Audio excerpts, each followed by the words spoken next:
Hi, physics students.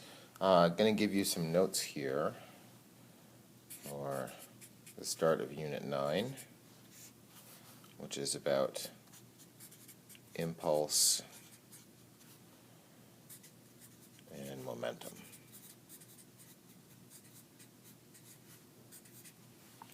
We're going to start by taking another look at Newton's second law, which is unbalanced force equals mass times acceleration. And we're going to remember what the definition of acceleration is. Acceleration is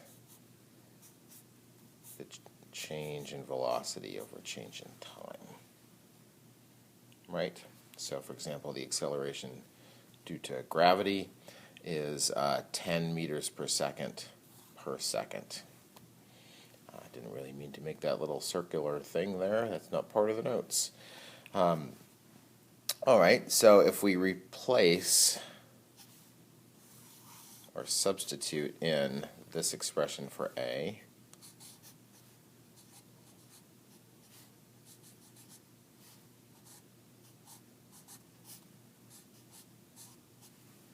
you get that.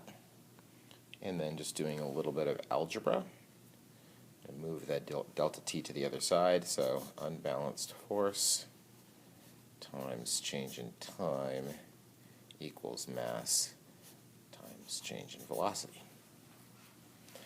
And that is the big deal right there in less than 2 minutes. There it is. We just need to think about a little bit what this means and how we're going to think about the two sides of this equation. This one we have a force times a time. In other words, you have some force and it's acting on an object over some period of time. We're going to call this impulse. And here, this mass times velocity, we're going to define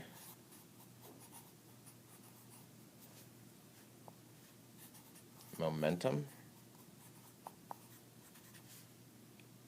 to be equal to mass times velocity.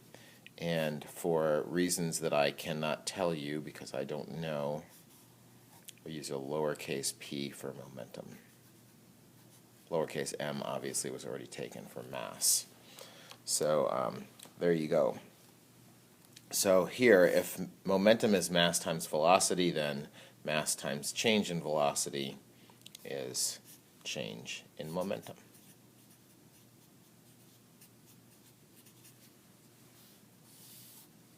Impulse equals change in momentum. So there you have it. There's a lot to think about in this equation here, that if you want to change the momentum of something, you want to change how fast it's going. Of course, you're not going to change the mass, right? If you want to change the velocity of something, then you need to apply a force to it, but how long you apply that force for matters a lot. And if you have ever played any kind of sport, whether in a team context or whether formally or whatever, probably somebody who is encouraging you to do your best and be most effective doing that sporty activity told you to follow through. And this delta t, why are they always telling you to follow through? Because they're trying to get you to maximize the amount of time that you can apply that force for. That is the basic idea and the groundwork for this Unit 9.